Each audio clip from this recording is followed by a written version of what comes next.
அன்புக்கு நான் அடிமை, தமிழ் பண்புக்கு நான் அடிமை, நல்ல கொள்கைக்கு நான் அடிமை, தொண்டர் கூட்டத்தில் நான் அடிமை, அன்புக்கு நான் அடிமை, தமிழ் பண்புக்கு நான் அடிமை.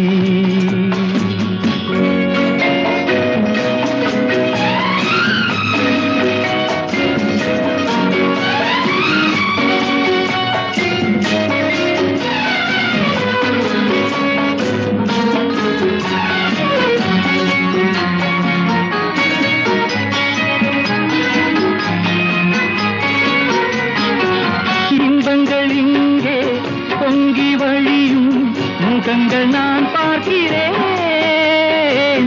இதயம் எல்லாம் பாலைவனம் போல் இருக்கும் நிலை பார்க்கிறேன்.